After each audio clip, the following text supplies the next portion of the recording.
Hi, everyone, and welcome to Tell Me About Podcast, where each week two nerdy friends deep dive random topics. I'm Laura, And I'm Tom. and this is episode number 12. So we're going to be diving into the sports world this week. And Laura, you'll notice that I'm wearing a hat. Yeah, I don't recognize it though. So this is a hat from Southern Methodist University in Dallas. And it's got the little Mustang and it's got the D for the city of Dallas. It's hmm because today we're talking about SMU and the death penalty, which occurred in the 1980s, and how it really kind of changed college football and college sports forever. I'm really interested to hear about this. It's a very interesting topic because as always, it looks at a lot of different things. And for me, there was a big kind of journalism nerd moment in this that I really would love to get into.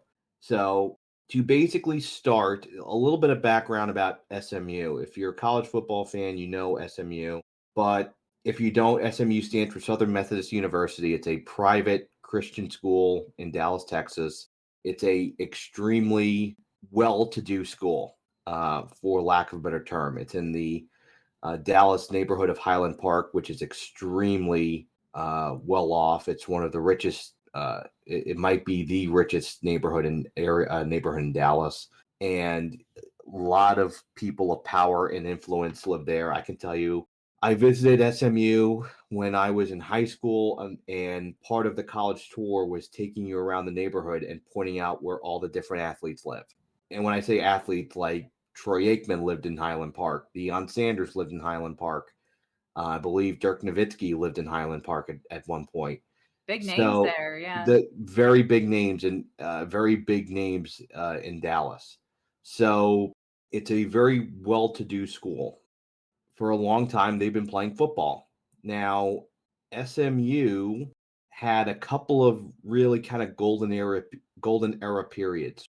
SMU kind of gained notoriety in the 20s and 30s for really utilizing the forward pass, and they became very popular. And then the next kind of period of SMU prominence is in the 40s and 50s when they had a player running back by the name of Doak Walker, who was actually from Highland Park. Doak Walker becomes one of the biggest stars in college football at the time. He's in both the College and Pro Football Hall of Fame now. And at the time, SMU played in the Cotton Bowl in Dallas, which became known as the house that Doak built. After the 50s, SMU goes through a really kind of up and down period in the 60s and early 70s when the team is not really that good. They can't really get good players, and they really kind of fade in the landscape of the city of Dallas. This is also kind of mirrored with the cloud that hung over Dallas for a long time. I don't have to tell you what happened in Dallas in November of 1963. That kind of lingered over the city for a very long time. Oh, I'm sure. It wasn't really till the late 1960s, early 70s when the Dallas Cowboys start their kind of run during the 70s, where they gained the moniker of America's team with Roger Staubach and Drew Pearson and Tony Dorsett and all those Hall of Famers, that people don't think of Dallas as the city where John F. Kennedy was assassinated. When they think of Dallas, they think of the Cowboys. Do you think that was intentional to try what they could to kind of change that reputation and move away from that tragedy? I mean, I think they were looking for any reason to try and separate themselves from the Kennedy assassination. That being said, what happened with the Cowboys was very organic. They hmm just became very good and very popular. It was kind of a confluence of factors under Coach Tom Landry. And so it's as the Cowboys are gaining prominence in the 70s, they hire a scout by the name of Ron Meyer. Ron Meyer is really kind of one of the central stories in the SMU death penalty case. He is at the time a scout. He was the head coach at UNLV, their football program, and he is the salesman of salesmen. He is the type of guy that can sell ice in the wintertime. He can sell a tanning booth in the middle of summer. He is extremely, extremely charismatic. He's extremely, extremely good at selling people on an idea and a vision. and he gets offered the SMU job in the mid 70s, around 1975, 1976, because he saw what could be built there. He saw a university that had kind of been an underappreciated asset in a city that by this time in the mid 70s is growing exponentially. By this point, when he gets hired in 1976 to be SMU's head coach, the school will basically take anybody. They're so down at this point. Basically, they'll take whoever they offer the job to that wants it. Why do you think that he took the job there knowing that it was such a low level Because position? he wanted to coach, and Mhm, he really liked Dallas. By all accounts, he really liked Dallas, and he saw what could be built there. mhm. He saw the assets that the school had. He saw the money that the school had, and he saw what could be, and he had a plan on what could be done and really make it into a jewel for college football in Texas. It's at this time when he's hired that the mythology of Dallas is really starting to be built. And it's starting to be built by the massive influx of oil money and just money in general. The city is booming. There's also the national perception of Dallas, which is framed A by the Cowboys and B by the TV show Dallas. I remember, I And mean, I was too young at the time, but just looking at, nostalgia, it for, was such a huge show. pretty much for the people that are under the age of like 40, you can ask older persons and you can tell them that there was a time when the most important question in this country was who shot JR. And that's how big the show was. And the show portrayed Dallas as a city of opulence, as a city of wealth, extravagance. And you hear people who were around Dallas at that time talking about how they saw a lot of the TV show on the streets of Dallas because people in Dallas wanted to portray themselves as what was being shown in the TV show. And so when Ron Meyer steps into this job in 1976, he realizes that he's going to have to do something different to compete. At the time, SMU is in what's called the Southwest Conference. And Southwest Conference can basically be called the good old boy conference. There are 9 schools in the conference at this time, 8 of which are in Texas. The other one is the University of Arkansas. So it's SMU, TCU, which is in Fort Worth, Baylor, which is in Waco, University of Texas, which is in Austin, Texas A&M, which is in College Station, Rice and University of Houston, which are both in Houston, and the University of Arkansas. So he had no delusions about what he was walking into. He very did not, and this was a guy who had really kind of fought for everything that was handed to him. He grew up in Indiana to a family that was struggling, to a really kind of a single mom, essentially, and he walks on to Purdue. He was lured there by another great salesman, George Steinbrenner, when George Steinbrenner was a student at Purdue. Basically, he's an overachiever. He overachieves at everything. But when he gets to SMU, he understands that as well off as the school is, as much money is in the school, he also understands that he does not have the resources of public university Texas, like Texas A&M, like the nearby University of Oklahoma, even though they're in a different conference, like the University of Arkansas. These are big state schools that have prestige and have a funding apparatus behind it. These are schools that are also, though, at the same time, pretty highly segregated, even in Mhm. the late 60s, early 70s. And so Ron Meyer basically figures out if I'm going to compete, I need to recruit African American athletes. And so when he starts recruiting, he basically builds this machine of recruiting, and he starts recruiting recruiting high school players. He recruits a lot of alumni for private planes so he can go all across the state of Texas and recruit. He devises a plan that he's going to focus on 3 areas. He's going to focus obviously on Dallas, where the school is, in the Dallas Fort Worth area, which is called the Metroplex.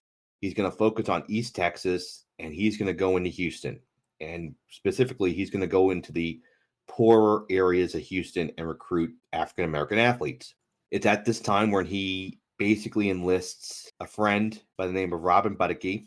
who basically becomes his conduit and his representative to go into these high schools in Houston and start recruiting black athletes. And they do that by starting to hand out money. And this is how the quote unquote improper recruiting in SMU begins in the 70s. Now, one thing you have to remember, recruiting high school athletes in the state of Texas is extremely competitive because you have a lot of schools, you have a huge pool of talent, and you have a lot of schools fighting for this talent. What SMU had started to do was, quite frankly, not that much different than what other schools were doing at the time. Other schools just didn't get caught. But over time, over the next couple of years, Ron Meyer starts to recruit, and by handing out money, basically, he starts to recruit better and better players. At the time, that's really the only way to get better. That's the only way to compete with the traditional powers, is to recruit better players. It seems like they were a small fish in a big pond, and they felt that they needed some kind of leg up to compete with that. Am I getting that right? That's pretty much it. Yeah. That's pretty much it. And so Ron Meyer basically builds this entire apparatus, and he enlists a lot of wealthy boosters. He gets them involved and he gets them interested in the program. And he basically builds this pipeline of wealthy boosters who are going to fund all of this recruiting. One of which is a former SMU player who became very infamous. His name was Sherwood Blunt. And a lot of these guys are independently wealthy. They made their money in oil or real estate, or they give off the air of the stereotypical rich white Texas businessman. The good old boys. The good old boy, absolutely. When you have a name like Sherwood Blunt, and over time, over the next couple of years, they start to get better. They start to get better and better and better and better. It's in the 79, like the late 70s, early 80s. They really take off when they recruit two top running backs out of Houston. One is Craig James, who was recruited out of Stratford High School in Houston, not too far from where I went to high school, actually. And the other is a running back by the name of Eric Dickerson out of Sealy, Texas, which is a small town about 40 miles outside of Houston. There's a lot of competition for Eric Dickerson. He was one of the best backs at the time to ever come out of the state of Texas. And there was a lot of intense recruiting for him. As he explains it, the town of Sealy was very much an A&M town. And so there was a lot of pressure for him to go to Texas A&M. So Ron Meyer, he's recruiting him. They're recruiting him. He decides to go to SE, makes a verbal commitment to SMU. So when you're a high school athlete and you commit, there's a verbal commitment that you can get out of, but then there's the written commitment. That's a signed contract. How far apart are those between the verbal and the written contract? It used to be that February 1st, usually early February, was the official signing day. So that's when To start that fall. to start that fall. And that's Okay. when the verbals had to be confirmed written commitments, or that's when the written commitments had to be made official. They could do a verbal commitment in like the fall before, the season before, and then have to have it signed by February, is what you're saying. Yes. And Okay. then also, too, even before then, they could back out. If you Okay. have a verbal, they can back out. It's around this time that Eric Dickerson, after he makes his verbal commitment to SMU, starts driving around school in a gold Trans Am. And no one to this day really will say how he got the car. There are SMU people that say A&M tried to bribe him with the car. The SMU people also say that his grandmother was the one who actually signed her name on the title. And then the boosters readily admitted that they helped them with the lease once they got to SMU. Because basically how you make connections with these families, the other thing you have to remember too is a lot of the times when you're recruiting these athletes, a lot of them are poor. A lot of them are coming from households, from houses that they don't have anything. Sports are their only, athletics, their God-given ability, are the only way they can get a better life for themselves, to provide for their families. And you see that story like portrayed in TV and movies, that it's like you're riding on, the kid with the sports ability to be able to get into a good college or go pro and make the money for the family. So I feel like you've seen that trope over and over. Yeah. A lot of these schools capitalize on that. These players make a lot of money. And when I say players, I'm talking about football players, basketball players. But the football and basketball players, a lot of times they're the most visible representatives of your university. So the school I went to a couple decades ago was definitely their basketball program was definitely the biggest program, brought in a ton of money. The school all rallied around them. And honestly, by the time I left after my 4 years, it slowly started to become a football school as well. Basketball program was still much more popular, but I get you. I couldn't even tell you, who was on their baseball team or anything else, but it was, yeah, definitely those two sports that were the most popular. And that's what people see the most of. So, you have these athletes that are basically acting as employees of the school, and they're making tons of money and not seeing and at this time not seeing a cent of it. Officially, they're not seeing a cent of it. And I know we talked a little bit before we started recording, and I know that it's different now, but that was one of the things I was thinking when you told me the topic of this episode. I always had a problem with them not getting paid because you see a lot of these bigger schools, let's say, like Penn State or Ohio State, and they bring in a ton of money because of these players and they don't give them a dime. And it just seems so unfair. Well, and the other thing too is it's not just, the visibility for the school. They're selling for a long time. They were selling jerseys with just the number on, not the name of the player, but just the number. Hmm. Now, if you go to that school and you see a jersey if you go to Michigan, and you see a jersey with a number 9 on it with no name, you're going to know who that is. So it's kind of a wink, wink, nudge, nudge type of deal where they're not saying who the player is, but you all kind of know who the player is. Hmm. And it's just another way that they're making money off of the player, Exactly. Yeah. And they're getting zero. and they're getting zero.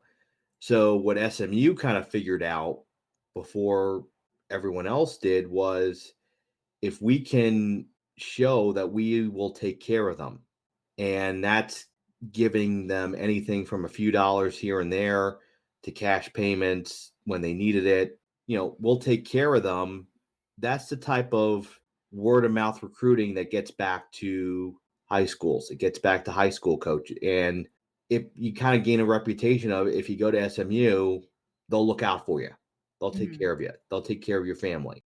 Were there any other in this particular situation, were there any other perks offered to them? So the rumor always was, always an infamous story that there was a Nissan dealership close to campus, and that basically the entire football team was driving around like the Nissan ZX sports cars I mean, I at feel the like it's a time. little coincidental that they were all driving a Yeah, I Nissan. mean the story about Eric Dickerson and the Trans Am is kind of legend in Texas, but at the same time, yeah, at the Southwest Conference, again, this was just kind of things that were happening everywhere in the state of Texas. Southwest Conference, there were 9 members.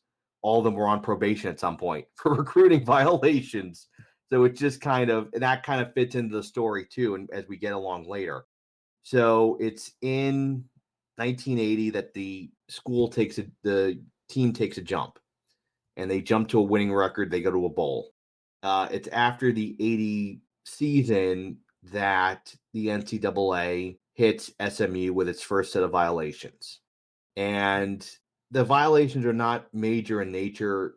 Most people call them as kind of ticky tack, players selling the tickets that are given to them, which is not allowed, extra benefits, things that are kind of not huge in the grand scheme of things, but they pile up. And so for the 1981 season, they're hit with a bowl ban and no games on television. 1981 happens to be SMU's best season. They win the Southwest Conference. They are dominant. Dickerson and James are 2 dominant running backs, and they become prominent, and they're nicknamed the Pony Express.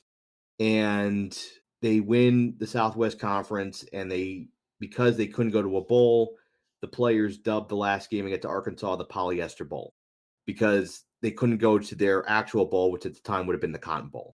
So instead, they go to the Polyester Bowl, and they beat Arkansas to win the Southwest Conference in 1981. That's really clever. I like It that. is. I like that. So after the 81 season, Ron Meyer unexpectedly steps down as head coach. Now he ends up taking a job in the NFL with the New England Patriots. as their head coach. And while outward appearances would suggest, and it was a promotion, it was weird timing. Hindsight would kind of suggest that Ron Meyer knew what was coming down the pike because he knew the apparatus that he had built. And so this was him kind of getting out while the getting was good. Before the shit hit the fan. Pretty much. So what happens is they end up hiring a coach from Southern Mississippi called named Bobby Collins. He takes over the team, and the team is still successful. In 1982, they actually go undefeated. They win the Southwest Conference again. He controversially does not try to win his last game, but instead plays for a tie. This is back when college football did not have overtime. They only had ties. And because of that, they drop in the polls. At the time, SMU was the number 2 team in the country. If they had won that game, they probably would have played for a national championship. They dropped to 4th instead, and what ends up happening is Penn State wins their first national championship in 1982, beating Georgia in the Sugar Bowl. SMU still was kind of steamed about that. They think that the polls basically cost them a national championship. And they may have been right. There's a lot of what ifs around college football and national championships and claimed national championships in the 70s and the 80s and the 90s. There's a very famous story where basically President Nixon in 1970 declares a national champion. That's kind of the weirdness of this sport. It's a wild, wild sport. In the spring of 83, SMU has this big recruiting class. One of the players they recruit is an offensive lineman named Sean Stopperidge. And he is from Pittsburgh. And he had initially given an oral commitment to the University of Pittsburgh, but he changes his commitment and goes to SMU. He was supposed to be a blue chip superstar offensive lineman. Instead, he is injured and just never really plays. And he was never really happy. So he goes back to Pittsburgh. He leaves the program. Did he finish his 4 years or did he leave early? He left early. Oh, okay. When it became clear he just was never going to play. And the NCAA basically, who was a little fishy about this, his recruitment, goes to Pittsburgh and talks to him, and they find out that SMU paid him several $1,000s to commit, and they paid his family several $1,000s to commit, moved them down to Dallas, and got the dad a job, all of which are improper recruiting violations. And because of that, SMU gets hit with a real first serious penalty. So when they're investigated in 1985, the NCAA finds that they are not allowed to grant any new football scholarships for the 1985 season. They would only give them 15 for 1986 season. They'd have a 2-year postseason ban, and they would be off of live television in 1986. So that's a big deal. Seems like some hefty penalties.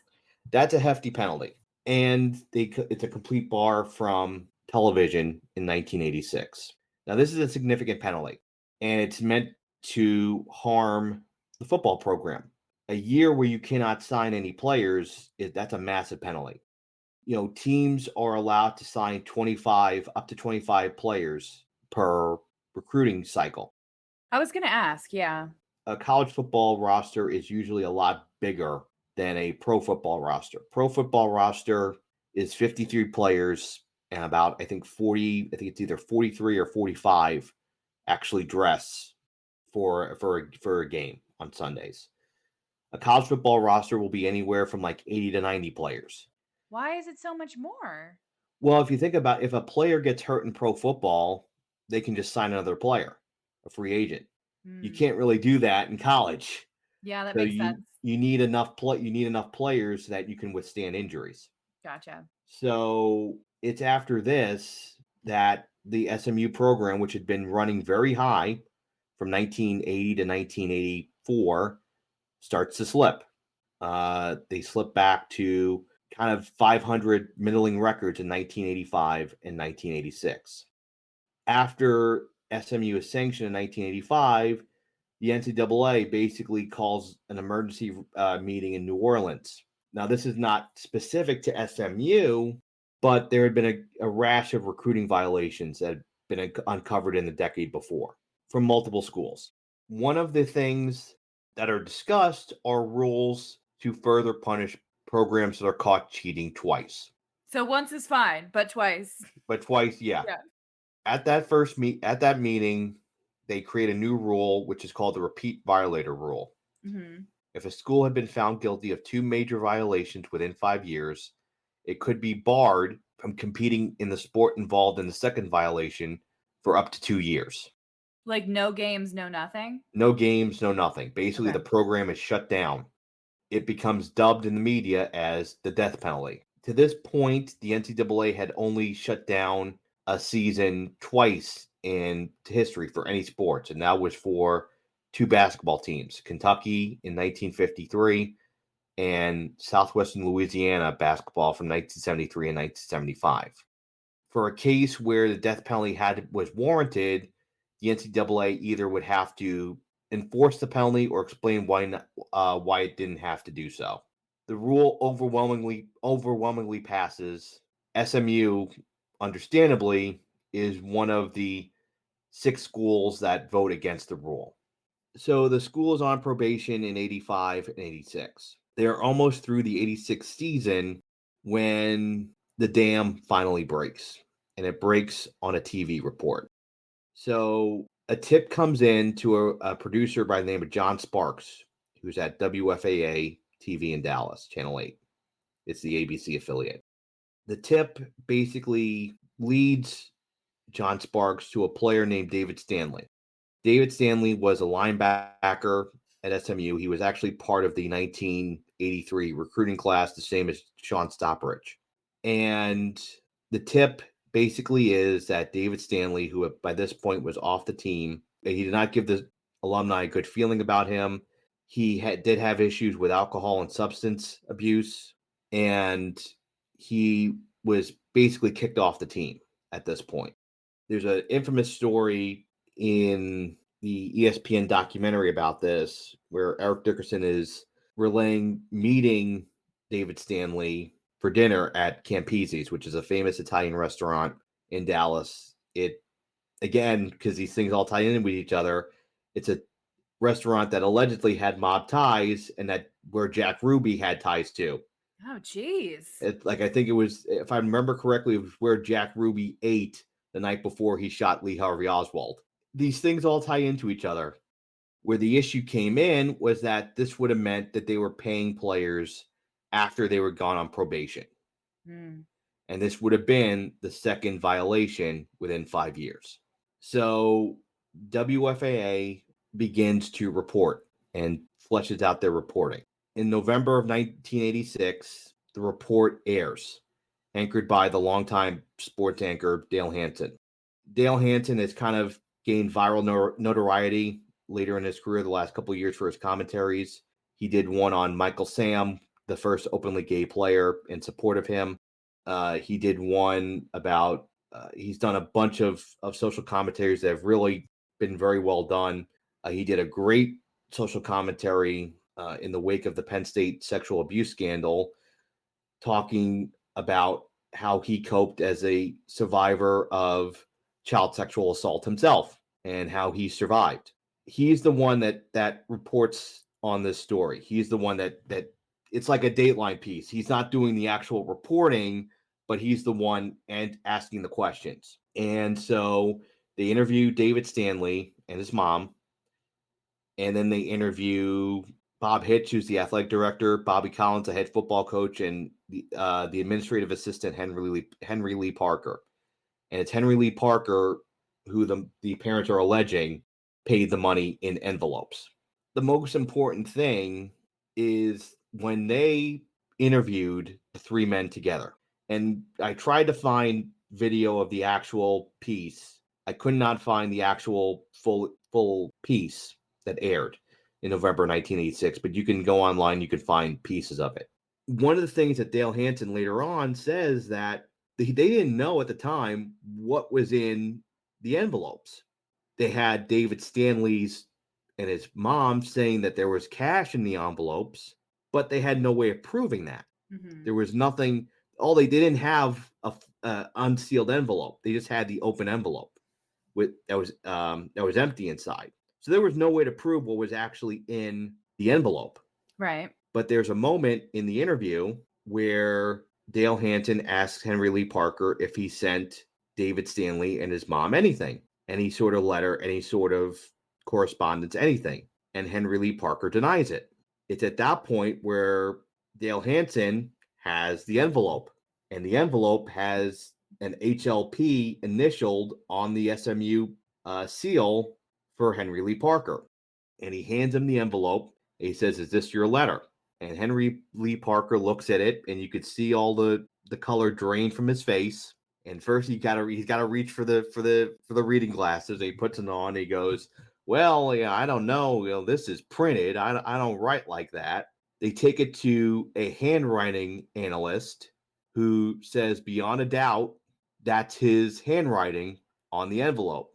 They have David Stanley and his mom do a polygraph examination on the air that says they're not lying. Which, can I just point out, and this has been found over the years, that polygraphs are so unreliable, but Well, and at this time they were very they were reliable. Now Yeah. we know that they are not reliable at all. I just had to say that. Sorry. There's a reason why they're no longer admissible. But they asked the handwriting analyst, "Would you go to court with this?" She goes, "I would." Dale Hansen basically says afterwards, when he denied that he sent the letter, we knew we had him, because all he had to say was, and I'm quoting this word for word from the documentary, all he had to say was, "We sent him an insurance form," and we would have had to start all over, because everything we connected started from the premise of we knew he sent them something. So when he flat out denied it, we knew we had him. He sealed his own fate, essentially. When he sees the envelope, it's an oh shit moment, because he knows he's fucked, for lack of a better term. At this point, SMU is in panic mode. Internally, they know they're cooked. It's at this point, after that story airs, that things finally fall apart. You find out that there was essentially, for lack of a better term, a slush fund, essentially a payroll. And it was these boosters that were funding the payroll. And that this conspiracy literally goes all the way up to the highest point of the university. It goes all the way up to the Board of Governors, which was headed by Bill Clements, the former, and at the time, current governor of Texas. So the governor of the governor of the entire state is in the middle of all this scandal. Went pretty high up, sounds like. Went very high up. And by this point, there's a lot of pressure.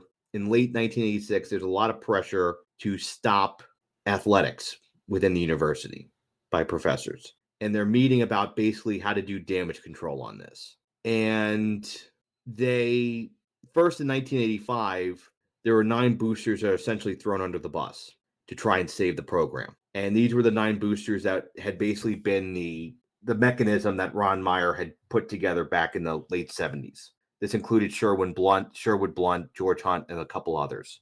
And they get branded essentially as the Naughty Nine.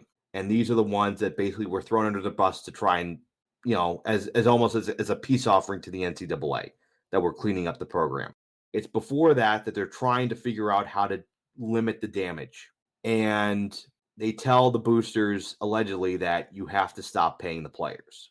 And Sherwood Blunt says, if you want us to stop, we'll stop, but you boys have to understand you now have a payroll to meet. This is kind of the catch-22 that they're caught in. They couldn't just unilaterally stop the payments, because then the whistle would have been blown on them earlier.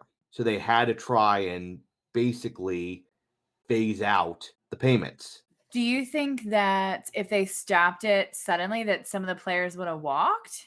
I think they would have blown the whistle. Oh, okay, got it. Okay. And I think that's what they were afraid of, is that more would have come out than what originally had come out.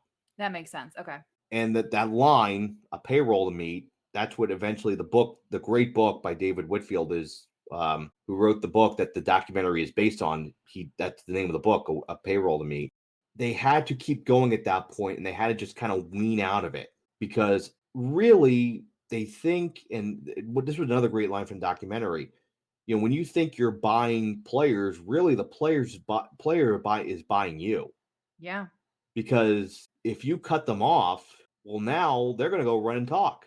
Did they not think about this? And one of the great themes that really runs through both the book and the documentary is you had people, supposedly really smart people, titans of industry, titans of government, the friggin' governor of the great state of Texas, the governor of Texas, and they're making decisions that are, you want to say to yourself, what the hell are you thinking?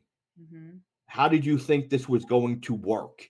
Were they all that desperate to make this program work and make it more successful? They were very desperate to win. You had a lot of people that cared about the program that were really tired of losing. And you have to remember, too, that Dallas was also kind of the hub for all of the Southwest Conference. So you have alums from Texas and Texas A&M and Tech and Texas Tech and Baylor and all these schools. They're kind of all melting together in Dallas, and a lot of them kind of know each other because they're all in the same boardrooms and they're all in the same country clubs and this and that. They're all kind of needling each other and they're all kind of ripping on each other. And I think the really powerful people there got tired of losing, and they were willing to do whatever it took to not have to have a losing football team anymore. And I think, correct me if I'm wrong, but I think if this school wasn't so wealthy and had wealthy donors and alumni, that I don't think this would have happened. If this was a poor school with, very limited funding, I don't see this happening. Do you?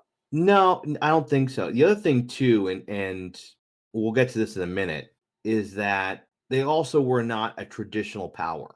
So they didn't have protection that a Texas or an Oklahoma or a USC or any other school that's considered that's, for lack of a better term, a quote unquote blue blood would have had, where they would have had a rapport with the NCAA. They could have probably worked something out.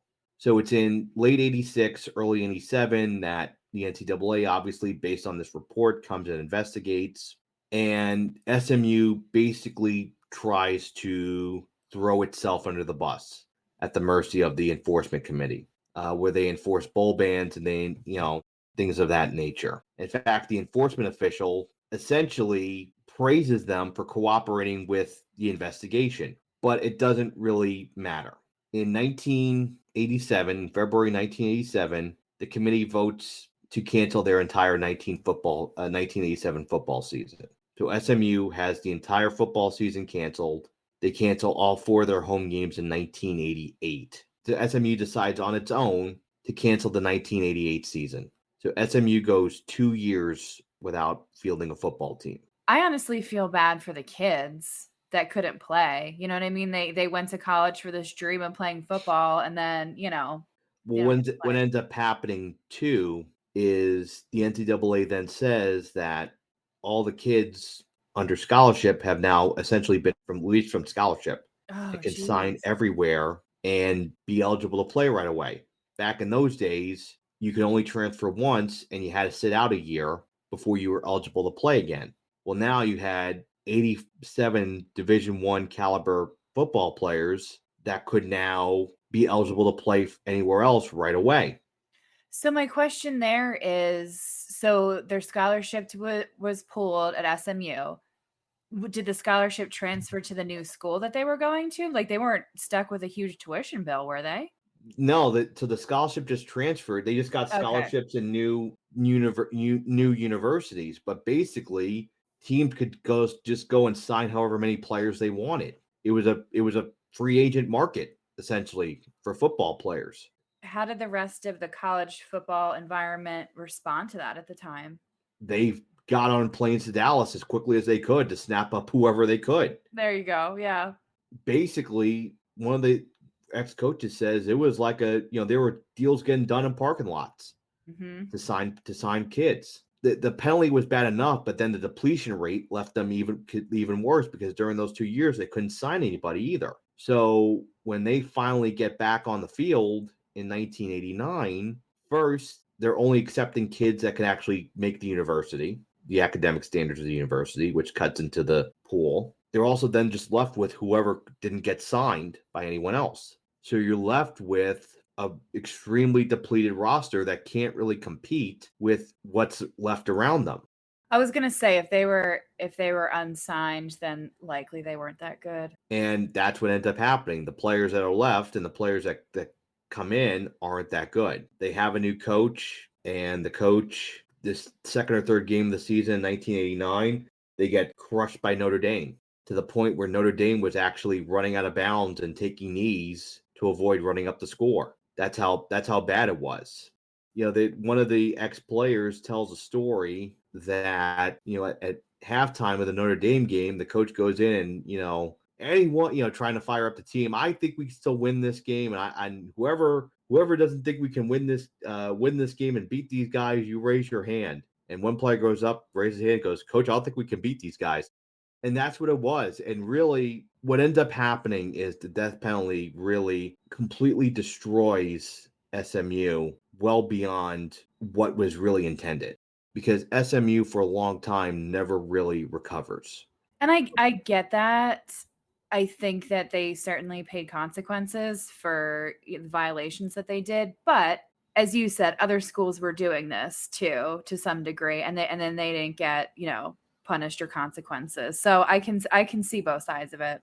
Absolutely. So what ends up happening is they have one winning season over the next 20 years. Jesus. Because of their football program being taken away, it throws all the scheduling for the rest of the conference into chaos. Because these football schedules for college football are not a year-to-year thing. They're usually made 4 or 5 years in advance. Mm-hmm. So a lot of schools had to move around games and reschedule games to try and fit the schedule. It's at this time too, when by the time SMU comes back, that the free market forces are starting to affect the Southwest Conference. And you're starting to have a divide between the haves in the conference and the have-nots. So it's in the early 90s, Arkansas leaves and they join the Southeastern Conference. And then in 1995, the rest of the conference dissolves. Texas A&M, Texas Tech, and Baylor merge with another conference and form the Big 12. And the rest of the schools are kind of left to wander the wilderness. So SMU is then out of big-time football. They're in kind of smaller conferences playing smaller schools, and they struggle for a very long time. It's really not until the last decade, 15 years or so, that they start having some success again, up until where they bounce around in smaller conferences and have success. In I believe it's 2018 or 2019, they're finally ranked in the top 25 poll for the first time since the early 80s. And then this year, they actually finally got an invitation to get back into a major conference. And that's part of a whole nother story in terms of how TV money has completely changed the sport and changed college sports forever. That's a whole nother story for a whole nother day. Basically, the death penalty worked too well, and it robbed their ability to compete for 2 decades that they're just now starting to recover. It really drove the NCAA to determine that this was too harsh of a penalty. It's never been given out before, and it's never been given out since. Do you think that other colleges learn from this? Either to not do it or do it better? Yes and yes. Because, like, for example, as you know, we're recording this in October of 2023. Right now, the University of Michigan, which has long held itself out as kind of being the standard bearer of doing things the right way, and that they're above everyone else, and they're the morals police and things like that. They're under investigation right now for Spygate, essentially, for using video cameras and an ex-Marine to basically spy on other teams and steal their signs. Now, that's a whole other discussion in itself, because the guy basically bragged about it on LinkedIn. Stupidity sometimes, I Well, swear. yeah, and the stupidity and the arrogance. Yeah, the arrogance. The one thing you learn about college sports is no one's really clean in all this. Everyone has skeletons in the closet. You mentioned that, and again, something we talked about briefly before we started recording. So we both know very well about the Penn State sexual abuse scandal. You mentioned it a little while ago. So my thoughts are, and again, this is apples and oranges, and I understand that. But I think that when you look at this and you say, okay, some players were given a couple $1,000s, a couple $100 versus this huge sexual abuse scandal that was covered up for years and years and years, two very different things, two very different severities. And I think, like you said, Penn State didn't really get the death penalty. I know they served some consequences for that, maybe a year or so. You can tell me a little bit better, but I don't know. It just doesn't seem the punishment doesn't seem to fit the crime for the SMU versus what Penn State got. But Well, and it's not even just Penn State too. Baylor football program basically was covering up rapes, oh god, sexual assaults of their football players, covering it up to win football games. and tell me they didn't get anything like this, right? Nothing close to this. No. And I should also tell you that one of the heads of the university at that time was Kenneth Starr. Oh god, Yes, that Kenneth Starr, the Ken Star. the Kenneth Starr. But I mean, So I think you would agree that it's just not, it's not fair. when you ask a lot of people about this, they'll say it was horrible. Something had to be done about it at the time, because what they were doing was so out in the open and they were so brazen, they were so arrogant about it that they needed to be something had to be done. And eventually you can only just punish them so many times before you have to just bring the hammer down. Like you said, I think they were trying to set an example here with this team, but again, was it the appropriate level of response? And the other thing too is that, in the 30 years since this, the attitudes about the NCAA as an enforcement body have changed as well. Whereas back then they were something to really be feared, or the aura and the reputation of them as something to be feared has really kind of been dissipated to the point where they have been revealed to be nothing more really than mall cops, with no real legal authority, that they don't wield kind of the power that, say, like an FBI does, even though they like to portray themselves as having that. And really, it's found to be nothing more than self-serving in order to protect their interests and the interests of universities that like things the way they are because they make a lot of money off of it. And again, we can get into a whole different discussion about how some of the unethical things the NCAA has done when they are extremely motivated to make sure a case kind of leans a certain way to protect certain interests. The tenor around that has changed. The other part of it too is now the NCAA has allowed players some sort of agency, through something called name, image, and likeness rights, meaning that players can get paid for using their name, image, and likeness. So now these players do have a official revenue stream.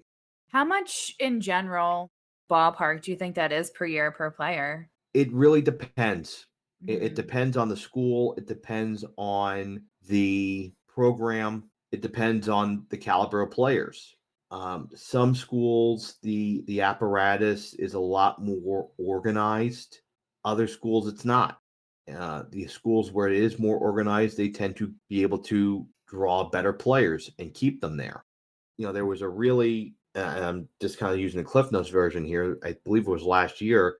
There was a very highly touted quarterback who had originally committed to go to, I believe it was University of Florida, because promises were made to him in terms of name, image, and likeness compensation, and the apparatus that was completely disjointed, the deal fell through, and he ended up not going to Florida. He ended up going to Arizona State instead. It really it depends on the school, and it depends on the program. It depends on how aligned the apparatus are in order to get things done. So I have two questions about that. So, one, when they make these offers about the image and likeness compensation, I'm wondering if the colleges are competitive in that way, saying like we can offer you 10,000, we can offer you 15,000. That's my first question. And my second question is like how do they set the budget for it? Is it like a certain percentage of the revenue that the football program brings in? Like how do they determine that? A lot of these NILs are independently funded by donors, By okay. by donors and boosters. You would alumni usually? Alumni, usually alumni, but it could be alumni, could be corporations. Mhm. So they're the ones that are funding this, not the schools. And I think a lot of that's probably done on purpose so the schools can kind of go, we don't see it. It didn't, it doesn't Yeah. happen. But that's So again, that's unfair to me too. That you know what I mean? Because the alumni are one thing. I get that because you have ties to the school. But these corporations, you just pick and choose which programs they want to donate to. That's a little, and I'm sure it's there's not a ton of regulation around that either. it's very messy, very messy. And I Sounds think messy. one of the I think there's you can probably make a very interesting case study about whether what SMU did would be as big of a deal today, knowing what we know now about the NCAA, knowing what we know now about NIL, knowing what we know now about what the national perception is and what the national feeling is about paying collegiate athletes. So that was my other question. What was are colleges competitive saying like I can offer you 10 grand versus 15 grand or So a lot of this used to be done in the shadows, and that's Mhm. where you would basically have, for lack of a better term, bagmen, who are basically funding these things. And I don't, if you ever get a chance to, if you want to kind of see the inner workings of how this all works, first go see the SMU ESPN SMU 30 for 30 called Pony Excess. Read the book that's based on a payroll to meet, and then the other thing is go watch Stephen Godfrey's documentary about this happening at his alma mater, University of Mississippi, called I think it's Fair Play, and to see kind of the whole kind of seedy underbelly of how this works and how the NCAA investigations work is extremely interesting. Really, what it comes down to is it really just kind of depends. It Depends on how good the player is, how many colleges want them. Exactly. The Yeah. better the player is, the more it's going to drive up the price. The Mhm. players have agency for the first time ever at this level, and they're going to use it. Is anybody looking out for these kids? Is there anybody representing them? Like So, and how that's the other thing too is that when you're a collegiate athlete, you're not allowed to have an agent. so no, essentially. No. So once you have an agent, you lose your eligibility as an Ugh. amateur. And that's by design. Basically, people have openly admitted, the guy who created the term student athlete openly admitted that he created that term just so that universities could get out of workers' compensation laws. So they wouldn't have to, pay workers' compensation benefits to athletes as employees, even though they are essentially employees of the university. And even though these schools rake in the bigger schools rake in millions of dollars with tuitions through the roof. This is so gross. Tuitions, with sponsorships, with TV deals, and these are the kind of little cat and mouse. And the NCAA has let this go on for again. I could do a whole other episode about TV money in college football and how it's completely changed the sport. It's Yeah, ridiculous. welcome to college football, Laura. Ugh, I don't like it. The games are really fun. The rest of it is a lot of bullshit. But again, too, not related to this, but you can also go into the dangerousness this is for college kids and the concussions and the injuries. And I mean, that's a whole nother ball of wax. So Well, and basically, that's not even getting into the part where you have these coaches who treat these players like meat. They run them into the ground, and if they get hurt, well, then, sucks to be them. these players are dispensable. Yeah. And meanwhile, it's one thing for the universities to get money. The coaches are getting rich. Mhm. The coaches have, they may have a base salary of $3 to $4 million a year, plus the deals they have with Nike or Adidas or whoever, does the uniforms or all the gear for the schools. They must get a cut of the endorsement deals. They Yeah. get they get that. They do have their own private endorsements for whatever companies. They also will have their own, they get paid to do their own coaches shows every week during the season. So, and a lot of these schools, especially at the public schools, you can look this up. A lot of times the highest paid public employee in the state is the college football, the college basketball coach. Yeah, that doesn't surprise me. Meanwhile, you have the players that are actually doing the labor are not earning a cent officially. And I think it's different too than pro football because you have this athlete for 4 years, right? And you can run them hard and you can, essentially beat them up and they move on. Either they, make it pro or they don't or whatever. Where I think it's different in pro because a lot of them do want to become big names and you want to hold on to those big names and the big talent and you want to keep them for years and years and years if you can. So I see where they really say that they're dispensable at this level. Well, and the other thing too is that, if you're a pro football player, that's your job. Yeah, true. Yeah. So, it's a profession like any other profession. You have to put in work. Like any other profession, you have a right to be fairly compensated for your work. Where it gets very muddy and very messy with college is you have coaches that are demanding basically a pro athlete type of job description and doing it on top of going to class. Well, I mean, thinking about my college experience and like I said, the basketball team was very popular at my school. They were certainly held to a lower standard than the rest of us were held to. And I remember them, not showing up to most classes and just passing anyway. So yeah, it's a little different. I listen, it is a little different. I know there are some athletes that absolutely put in a lot of work. I'm sure some of them Um, do. Yeah. but again, you're doing all this in a 24-hour day and you're also expected to perform to the best of your ability. And oh, by the way, your quote unquote benefit for this is a hearty handshake and an attaboy, and that you're doing it for the love of the game. Yeah. And you likely won't make pro. So Exactly. So yeah. that's really, we can do a whole episode just on that.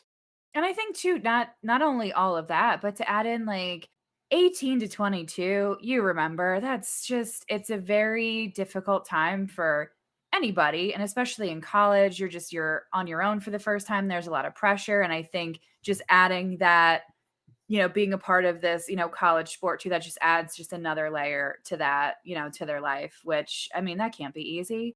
No, it's not. And like I said, it's not. It's not. And it's a whole sordid state of affairs. And quite frankly, and you guys can let us know in the comments, if this happened today, what would you think would happen?